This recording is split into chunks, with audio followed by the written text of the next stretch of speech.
बहुत समय पहले की बात है। एक छोटे से गांव चंदुबथान में दो किसान रहते थे। एक का नाम था टुनटुन और दूसरे का रमेश था। वे दोनों बचपन से दोस्त थे और उनके बीच गहरी दोस्ती थी। टुनटुन थोड़ा गरीब लेकिन बहुत मेहनती और ईमानदार था। उसके पास एक छोटा सा खेत था जिस पर वह दिन भर मेहनत करके अपने परिवार का गुजर बसर करता था। वहीं दूसरी ओर रमेश बहुत ही आलसी था, जो दिन भर अपने खेतों में खाट पे लेटा और मेहनत वह तो उसके आसपास भी नहीं भटकती थी।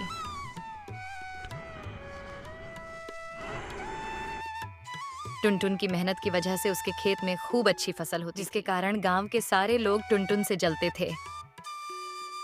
देखिए जी, इस टुनटुन की फसल इस बार भी कितनी अच्छी हुई है। हमेशा इसके साथ ही अच्छा क्यों होता है।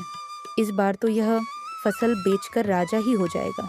अरे भाग्यवान, तुम परेशान मत हो। इसको हम राजा नहीं होने देंगे। मेरे जीते जी ये कभी राजा की जिंदगी नहीं जी सकता।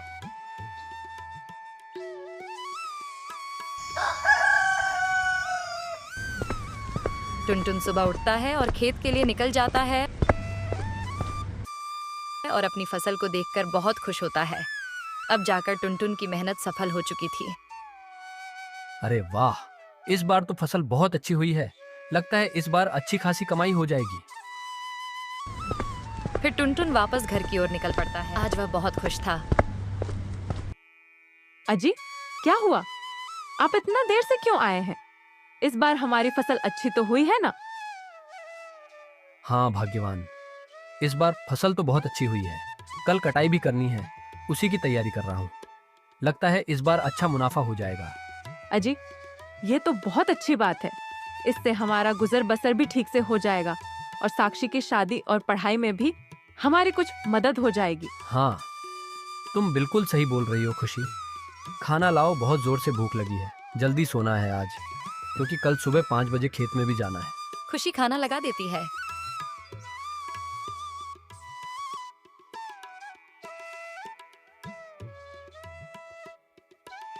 अरे खुशी, ये ब्रीड कहाँ से लाई हो तुम? क्यों जी, क्या हुआ? अच्छे नहीं लगे क्या? अरे नहीं भाग्यवान, ये ब्रीड तो बहुत ही स्वादिष्ट है। ऐसा मन कर रहा है कि खाता ही रहूं। तुमने बनाए हैं क्या? हाँ जी, मैंने अपने हाथों से बनाए हैं। आपको अच्छे लग रहे हैं तो और ले आऊं क्या? और भी है। नहीं नहीं भाग्यवान, इतने काफी है। बाकी के सुबह खेत में खा लूंगा। अच्छा जी, ठीक है।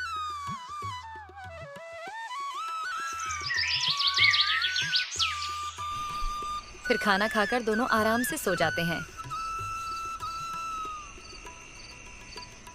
जैसे ही सुबह के 5 बजते हैं तो अचानक से खुशी की नींद खुल जाती है और खुशी देखती है कि मौसम बहुत खराब हो गया है।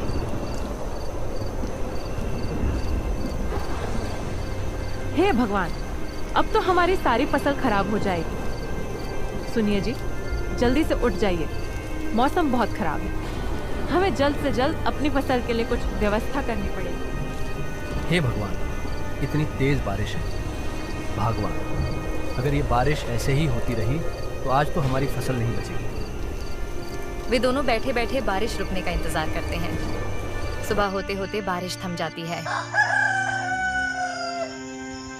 भाग्यवान, अब बारिश तो रुक गई है। चलो खेत चलकर फसल को देखें। फिर वे दोनों अपनी फसल को देखने खेत की ओर चल पड़ते हैं। वे दोनों खेत पहुंचकर देखते हैं कि उनकी लगभग आधी फसल बर्बाद हो चुकी है। हे ऊपर वाले, ये क्या किया तूने? हमारी सारी मेहनत को पानी में मिला दिया। टुनटुन यह सब बोल ही रहा था कि तभी अचानक से जोर जोर से हवाएं चलने लगती हैं और आसमान में बिजली के साथ तेज तूफानी बारिश शुरू हो जाती है।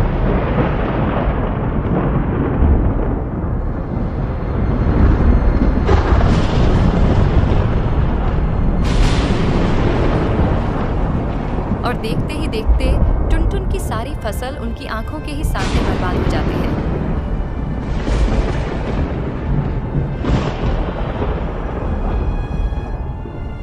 वे दोनों बेचारे दुखी मन से वापस घर की ओर लौट आते हैं।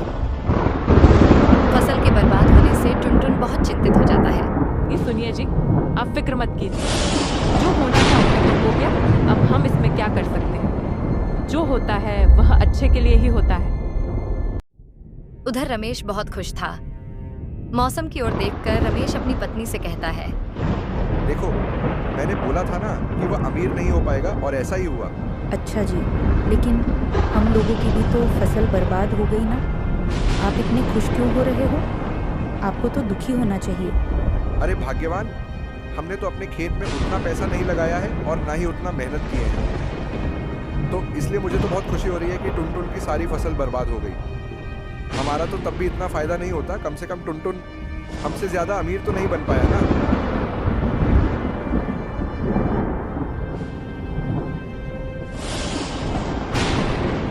लेकिन टुनटुन को फिर भी उम्मीद थी कि शायद कुछ फसल तो बच गई होंगी, इसलिए वह फसल देखने खेत जाता है। वह खेत में पहुंचकर देखता है कि उसकी सारी फसल बर्बाद हो चुकी है। खेत में फसल का नामो निशान तक नहीं है। पूरा खेत पानी से भर गया था। हमारी सारी फसल बर्बाद हो गई, सर्दी भी आ ही चुकी है। अब हमारा गुजारा कैसे होगा? घर में खाने को कुछ भी नहीं है। टुनटुन यह देखकर बहुत उदास हो जाता है, लेकिन मौसम की मार के आगे वह बेचारा कर भी क्या सकता था, और दुखी मन से वह घर लौट आता है। टुनटुन घर आकर सारी बात अपनी पत्नी को बताता है और दुखी मन से बिस्तर पर लेट जाता है।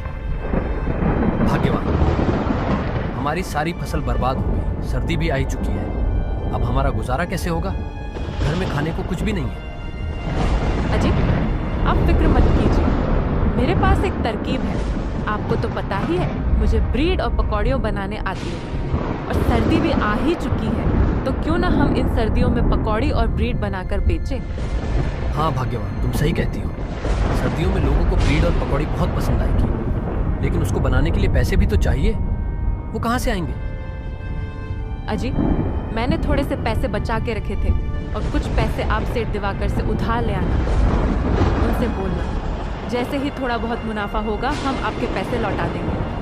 हाँ खुशी, आज तो बारिश हो रही है, इसको थमने दो, फिर जाता हूँ।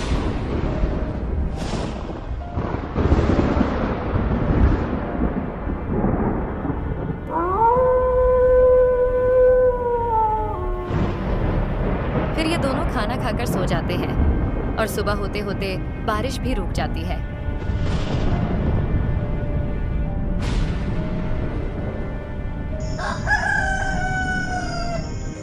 अगले दिन टुनटुन सेठ दिवाकर के यहाँ पैसे लेने चला जाता है। टुनटुन सेठ के घर पहुंच जाता है। सेठ, जो स्वभाव से बहुत ही कठोर और निर्दयी था, अपने नौकरों पर चिल्ला रहा था। अरे टुनटुन, आओ आओ, कैसे आना हुआ आज?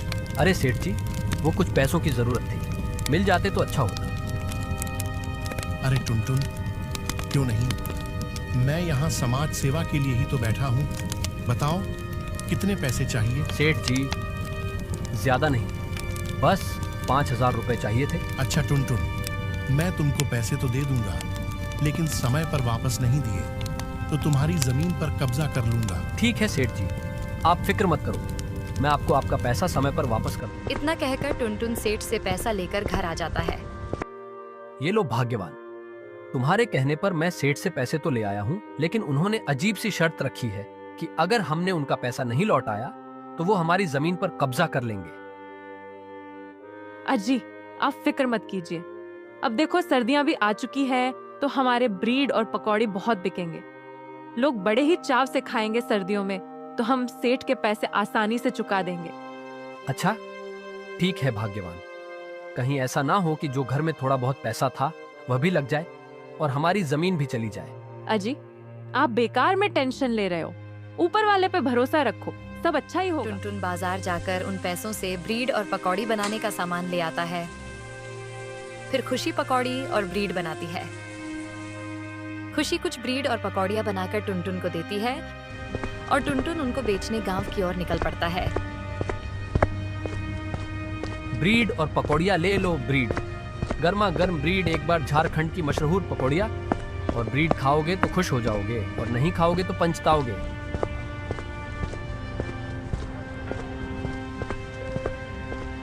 तभी एक औरत टुनटुन से ब्रीड लेने आती है। अरे भैया, ये ब्रीड देखने में तो बहुत स्वादिष्ट लग रहे हैं, कैसे दिए? कितने का है एक ब्रीड? 5 रुपए का एक है बहन जी, बताओ कितने दूं? अच्छा ठीक है, 5 दे दो भैया। फिर टुनटुन 5 ब्रीड उसको दे देता है और पैसे लेकर आगे की ओर निकल जाता है। धीरे धीरे करके उसके सारे ब्रीड बिक जाते हैं। टुनटुन घर वापस आ जाता है। अरे ओ खुशी, एक गिलास पानी लाओ जरा, आज बहुत थक गया हूँ। हाँ जी, अभी लाई। कुछ ब्रेड पकौड़े बिकी क्या? नहीं खुशी, एक भी ब्रेड और पकोड़े नहीं बिके। आज तो मैं बहुत ही ज्यादा थक चुका हूँ। हाँ जी, आप ठीक कह रहे थे कि हमारे ब्रीड कोई नहीं खरीदेगा। अब तो हमारे बाकी के पैसे भी डूब गए हैं। अरे अरे, मेरी बात तो सुनो। अरे खुशी, कुछ ब्रीड और पकाड़ियाँ ही नहीं बल्कि सारे हाथों हाथ बिक गए। क्या सच में हमारे सारे ब्रीड बिक गए क्या? वाकई में? हाँ बिल्कुल खुशी, लोगों को हमारे ब्रीड इतने पसंद आए हैं कि सारे ब्रीड झट से बिक गए। ये लो पैसे, इसमें से कुछ पैसे साक्षी के स्कूल की फीस जमा करने के लिए रख दो और कुछ पैसे से हम अनाज खरीद लेंगे। खुशी उन पैसों को संभाल कर अलमारी में रख देती है।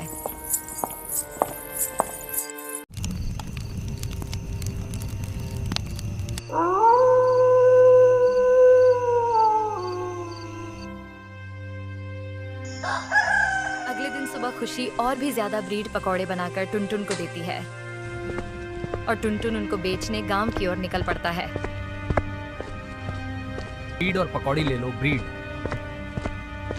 गर्मा गर्म ब्रीड। एक बार चंदूबथान की मशहूर ब्रीड और पकौड़ी खाओगे तो खुश हो जाओगे और नहीं खाओगे तो पछताओगे। ये ब्रीड और पकौड़ियां ले लो, ब्रीड, गर्मा गर्म ब्रीड। टुनटुन ऐसे आवाज लगाते हुए जाहा कि तभी गांव का एक आदमी उसके पास आता है और कहता है, अरे ओ ब्रीड वाले भैया, हमने सुना है तुम्हारे ब्रीड और पकौड़ी बहुत स्वादिष्ट है। चलो 50 रुपए के ब्रीड और पकौड़ी मुझे दे दो, हम भी तो देखें कि तुम्हारे इन ब्रीड में ऐसा क्या आता। टुनटुन उस आदमी को ब्रीड और पकौड़ी दे देता है और उससे पैसे लेकर आगे की ओर निकल जाता है। धीरे धीरे उसके सारे ब्रीड पकौड़ी बिक जाते हैं। जैसे ही शाम होती है टुनटुन घर आता है।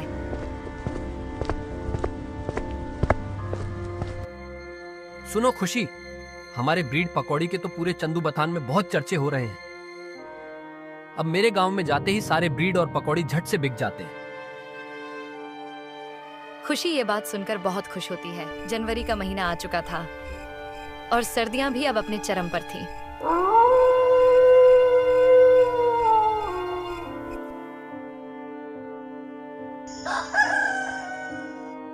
जहां टुनटुन एक टोकरी में ब्रीड और पकौड़ी बेचा करता था, अब उसने एक बड़ा सा ठेला ले लिया था। ठंड के कारण टुनटुन के ब्रीड और पकौड़ियों की बिक्री अब 40 गुना बढ़ गई थी। अब उसके पास ग्राहकों की भीड़ लगी रहती थी और उसे रोज का अच्छा खासा मुनाफा भी होने लगा था। टुनटुन और उसकी पत्नी अब बहुत खुश थे क्योंकि उन्होंने जो सपने देखे थे वो अब धीरे धीरे पूरे हो रहे थे। एक शाम जब टुनटुन और खुशी अलाव के पास बैठे हाथ ऐसे काटे हुए बात कर रहे होते हैं, तभी गांव का सरपंच उनके पास आता है और कहता है, सुन टुनटुन, कल मेरी बेटी पूजा की शादी है और उसमें मुझे 50 आदमियों के लिए ब्रीड और पकोड़े चाहिए। क्या तुम मुझे बनाकर दे सकते हो? जी सरपंच जी, क्यों नहीं, आपको आपका सामान जल्द ही मिल जाएगा। उनकी ये सारी बातें रमेश और उसकी पत्नी घर के पीछे छिपकर सुन रहे थे। हमेशा इस टुनटुन के साथ इतना अच्छा क्यों होता है? मुझे कुछ भी करना पड़े, इस बार मैं इसके साथ हरगिज अच्छा नहीं होने दूंगा। रमेश और उसकी बीवी टुनटुन की इतनी तरक्की देखकर जलने लगे थे और वे इस इंतजार में थे कि खुशी ब्रीड पकौड़े बनाकर कहाँ रखती है। खुशी ने जैसे ही ब्रीड पकौड़े बनाकर अपनी रसोई में रखकर सोने जाती है, इधर रमेश और उसकी पत्नी किचन में जाते हैं और वहां पर रखे सारे ब्रीड पकौड़े को चुरा कर ले जाते हैं।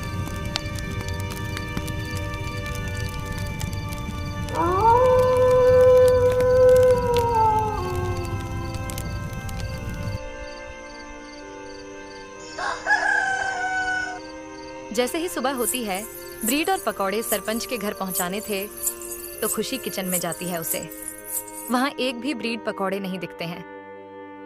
ये सब देखकर वह बहुत हैरान हो जाती है और सारी बात टुनटुन को बताती है। अरे भाग्यवान, ऐसे कैसे हो सकता है?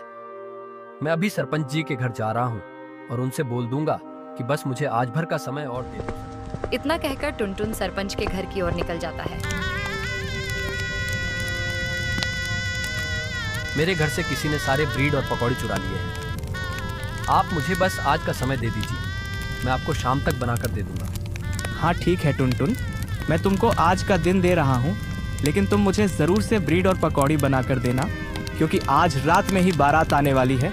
हाँ ठीक है सरपंच जी, आप चिंता मत करो, मैं आज शाम होने से पहले ही सारा सामान बनाकर आप तक पहुंचा दूंगा। फिर जब टुनटुन उधर से जैसे ही घर वापस आ रहा था तो वह देखता है कि रमेश का बेटा ब्रीड खा रहा है और उसके पास पकौड़ियों भी है। ये देखकर टुनटुन सोचता है, रमेश के बच्चे तो ब्रीड नहीं खाते हैं और ना ही कभी रमेश ने मुझसे ब्रीड पकौड़ी खरीदा है, फिर ये बच्चा ये सब कहाँ से लाया है? टुनटुन उस बच्चे के पास जाता है। अरे बेटा छोटू, ये ब्रेड पकौड़े कहाँ से मिले? मेरे पिताजी ने दिया है, मेरे घर में बहुत सारी ब्रेड और पकौड़ी है। टुनटुन को सारी बात समझ आ जाती है और वह घर आकर सब कुछ अपनी पत्नी को बताता है। अजय, आपको सरपंच जी के घर जाना चाहिए और उनको सारी बात बता देनी चाहिए। सरपंच जी ही हमारी मदद कर सकते। फिर टुनटुन सरपंच जी के घर जाता है और सारी बात उन्हें बता देता है। सरपंच जी अपने नौकरों के साथ रमेश के घर जाते हैं और उसके घर की छानबीन कराते हैं। जाओ, इसके पूरे घर की अच्छे से तलाशी लो। जब वे छानबीन करते हैं तो उन्हें रमेश के घर के अंदर से ढेर सारे ब्रीड और पकौड़े मिलते हैं। क्यों चुराए तुमने यह ब्रीड और पकौड़े? मुझे माफ कर दीजिए, मेरे अंदर ईर्ष्या आ गई थी, इसलिए मैंने ऐसा किया है। सरपंच जी, मैं आज के बाद ऐसी हरकत नहीं करूंगा, आप मुझे बस एक बार माफ कर दीजिए। ये माफ करने लायक काम नहीं है। अगर मैंने तुम्हें माफ कर दिया तो तुम फिर से ऐसा काम करोगे। मारो इसको। सब मिलकर रमेश की अच्छी धुलाई करते हैं। इस प्रकार रमेश को उसके किए की सजा मिल जाती है और टुनटुन सेठ से लिया गया कर्ज भी चुका देता है और खुशी खुशी अपना जीवन व्यतीत करने लगता है। रहस्य और रोमांच का असली मजा अभी बाकी है, तो तैयार रहिए कुछ ऐसा देखने के लिए जो दिलों की धड़कनें बढ़ा देगा। थरथरी टून्स पर हर कहानी में छुपा है रोमांच, रहस्य और मस्ती का खजाना। तो अभी सब्सक्राइब करें और इस सफर में हमारे साथ जुड़ें।